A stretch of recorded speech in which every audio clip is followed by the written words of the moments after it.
Fala, galera santista. E aí, galera que acompanha o nosso canal Futebolista Play. Hoje, eu peço licença para vocês. Eu sei que o nosso coração bate mais forte pelo Fluminense, mas a notícia que eu trago hoje transcende qualquer rivalidade. É um daqueles momentos que definem uma era no futebol brasileiro, e que afeta a todos nós, amantes do esporte. Então, antes de mais nada, se você ainda não faz parte da nossa comunidade, já clica aqui embaixo, se inscreve no canal, ativa o sininho, porque a bomba que acaba de explodir vai fazer você querer acompanhar cada desdobramento. O que aconteceu hoje vai ser assunto por meses, talvez anos. Uma jogada de mestre, uma traição para alguns, uma glória para outros. O Santos Futebol Clube acaba de parar o planeta Bola. E o nome da bomba? Paulo Henrique Ganso. Sim, o nosso maestro. Ele está de volta à Vila Belmiro. E a história por trás disso, meus amigos, é de cinema.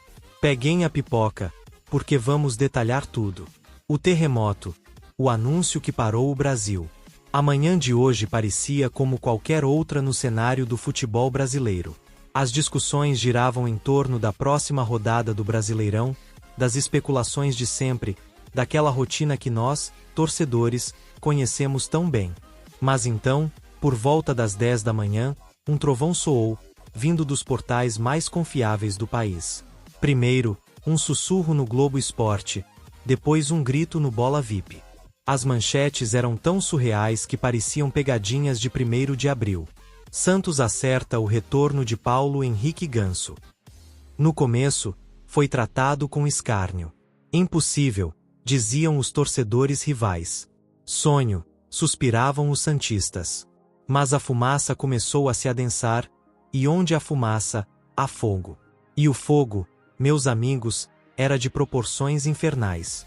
A notícia se confirmou em menos de uma hora, com notas oficiais e detalhes que transformaram o ceticismo em choque absoluto. O Santos, o nosso rival histórico, não só havia contratado Ganso, como o arrancou do Fluminense em uma operação de guerra, sigilosa e fulminante. A Vila Belmiro, que andava em calmaria, de repente se tornou o epicentro de um terremoto de magnitude 10 na escala Richter do futebol. Os telefones dos jornalistas esportivos não paravam de tocar. Grupos de WhatsApp explodiam com teorias, comemorações e, claro, com a fúria da nossa torcida tricolor, que se sentiu apunhalada. Como isso aconteceu? Quem permitiu? A resposta era ainda mais inacreditável. Neymar, o filho pródigo, que também retornou ao Peixe, foi o grande arquiteto, o general por trás da operação de repatriação do seu maior parceiro.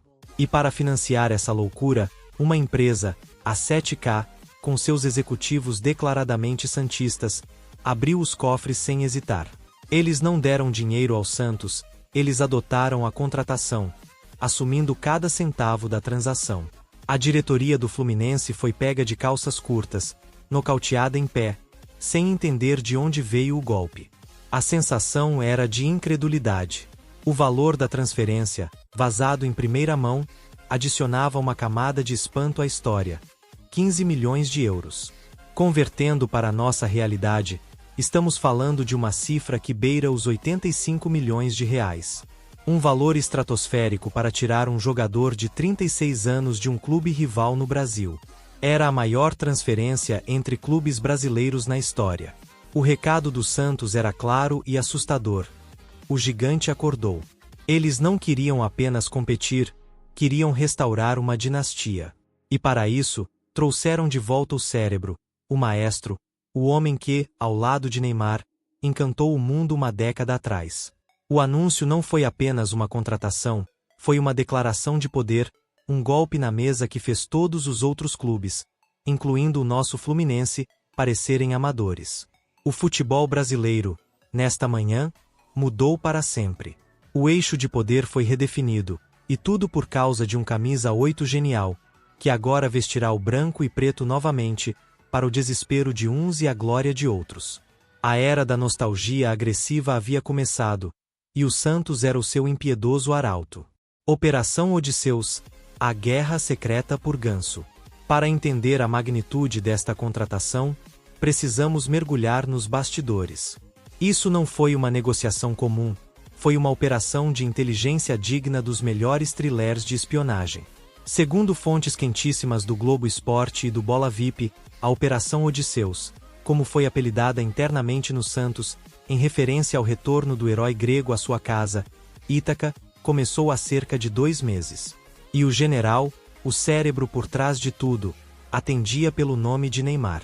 Insatisfeito com a falta de um pensador no meio-campo, um jogador que falasse a sua língua, Neymar tomou para si a missão quase impossível de trazer Ganso de volta. Ele iniciou uma campanha de sedução implacável. Eram ligações de madrugada, depois dos jogos do Fluminense, onde Neymar não falava apenas de futebol. Ele falava de legado, de história, de encerrar a carreira juntos no lugar onde tudo começou.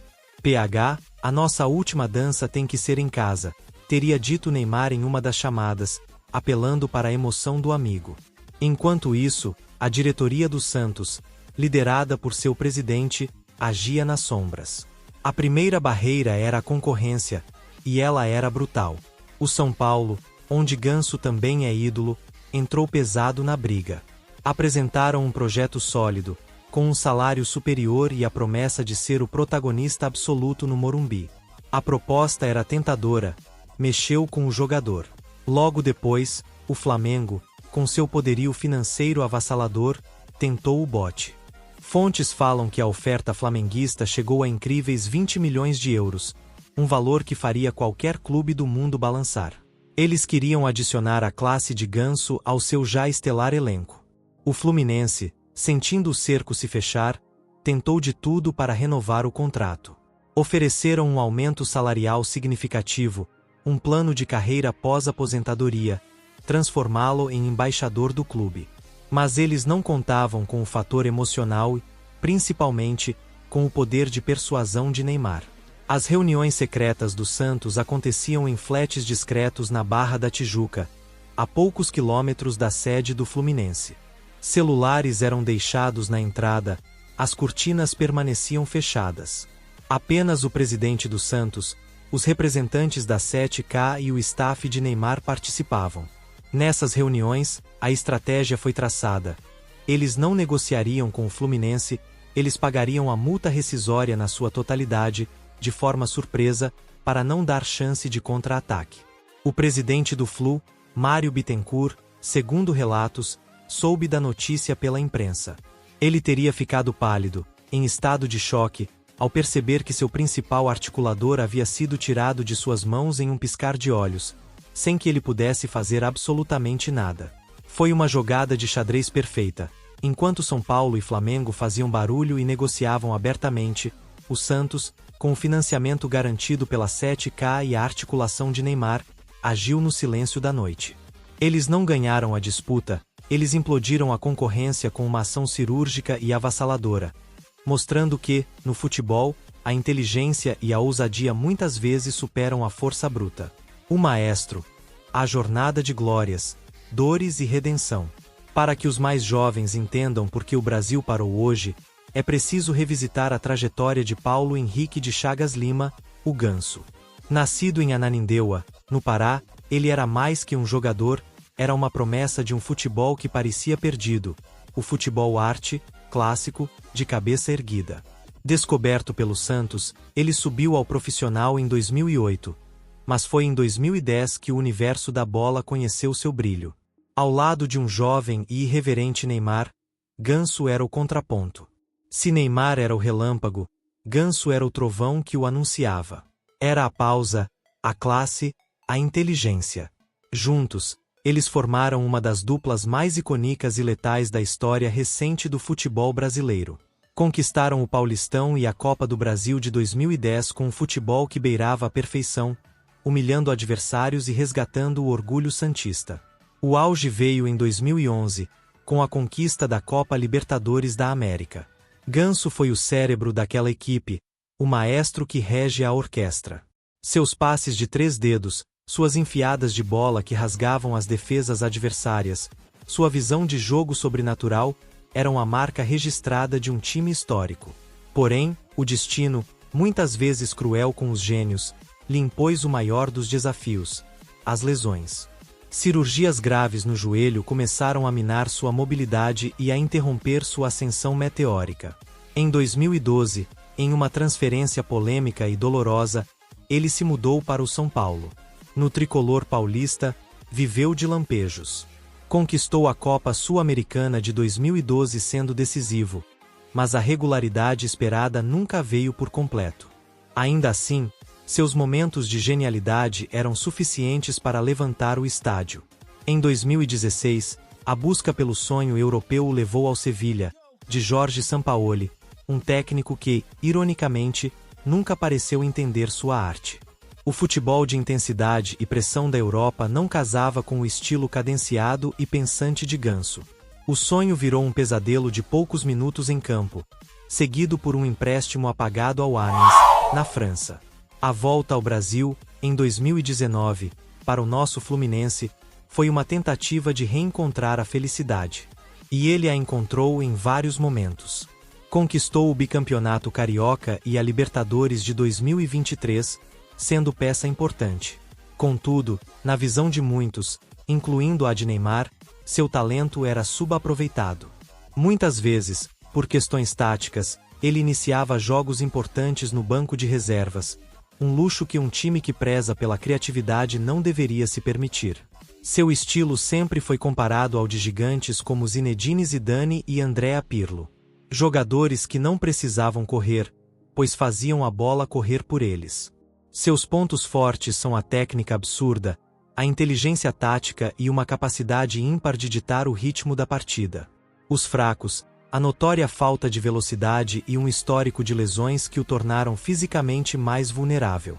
Agora, aos 36 anos, ele retorna à Vila Belmiro não apenas como um reforço, mas como um messias. Um gênio em busca de sua última obra-prima, no palco onde sua arte foi revelada ao mundo. O contrato de amor, uma aposta na glória. Vamos agora dissecar os detalhes financeiros e contratuais desta operação, pois eles revelam a verdadeira essência da volta de Ganso ao Santos. O valor da transferência, os 15 milhões de euros, foi pago à vista pela 7K, diretamente nos cofres do Fluminense, executando a cláusula de rescisão. Mas o ponto que mais choca e emociona é o salário do jogador. Preparem-se. Apenas R$500 mil mensais. Sim, você ouviu direito. R$500 mil. Para um jogador do seu calibre, com propostas de Flamengo e São Paulo que certamente superavam a casa de R$1,5 milhão, essa cifra é irrisória. É um salário de um bom jogador, não de uma estrela do seu nível. Essa decisão de Ganso é a prova cabal de que o fator determinante não foi o dinheiro, mas sim o desejo de voltar para casa, de jogar com seu amigo Neymar e de encerrar sua carreira com a camisa que o projetou. Ele abriu mão de uma fortuna, de pelo menos R$12 milhões por ano, para realizar este sonho.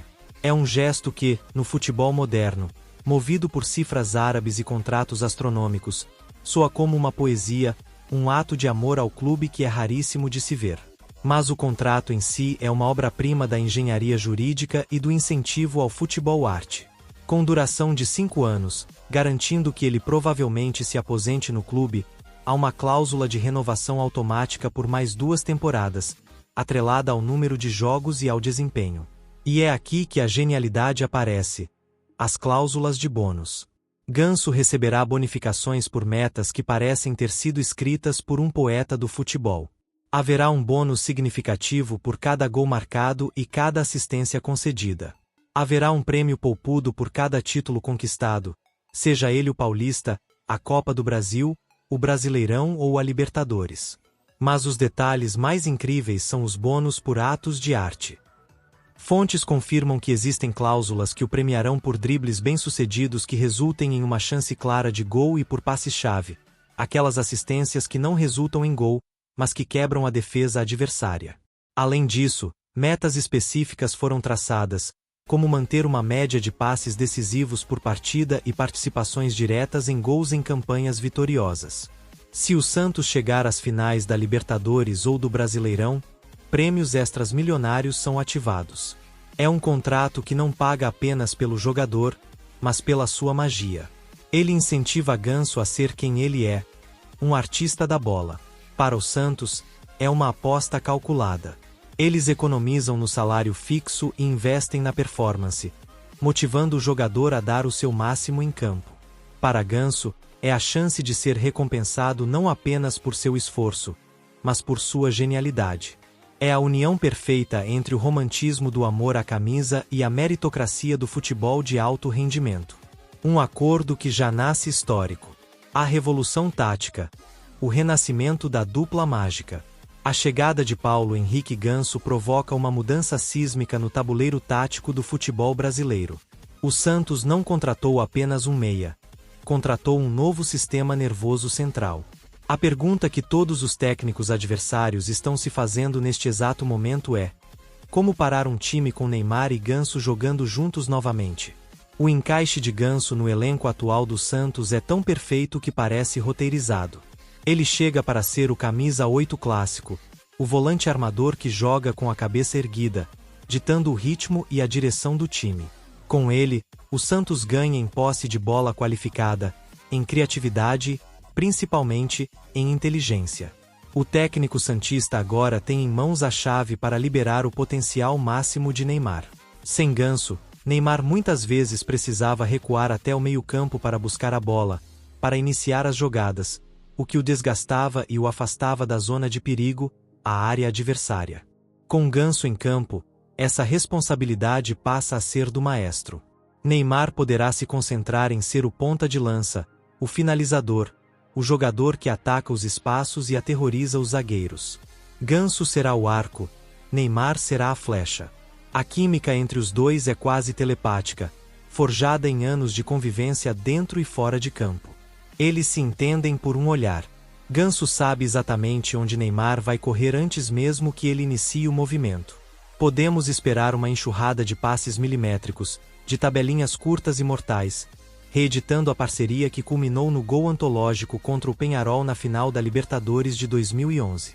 Taticamente, o Santos deve se alinhar em um 4-3-3 ou um 4-2-3-1, com Ganso centralizado na armação, tendo a liberdade para flutuar e encontrar os espaços. Sua presença vai beneficiar não apenas Neymar, mas todos os jogadores de ataque, que passarão a receber a bola em condições muito melhores para finalizar. A visão de jogo de Ganso abrirá corredores que antes não existiam, seus lançamentos encontrarão pontas em velocidade, sua capacidade de reter a bola sob pressão dará ao time a tranquilidade necessária nos momentos de aperto. Mentalmente, ele é um líder silencioso. Não é um jogador de gritos, mas de gestos técnicos.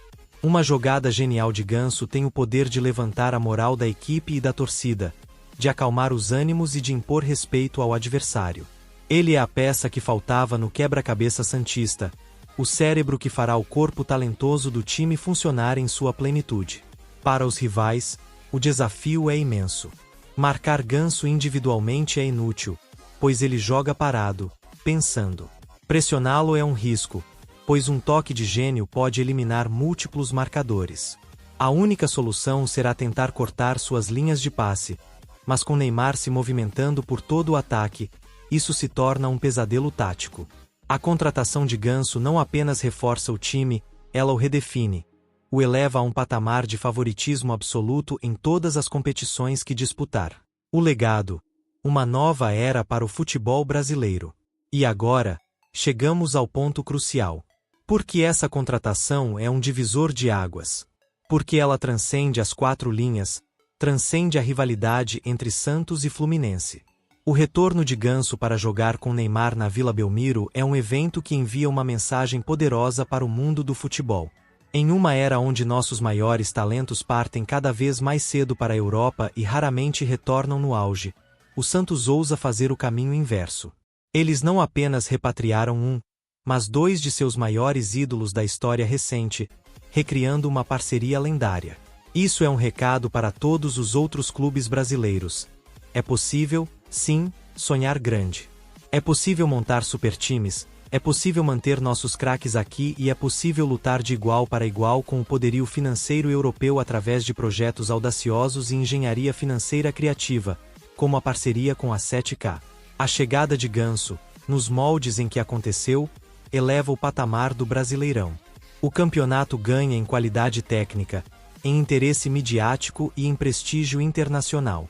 Os olhos do mundo, que já estavam voltados para o retorno de Neymar, agora estarão focados em dobro, para assistir à reedição de uma das duplas mais encantadoras do século.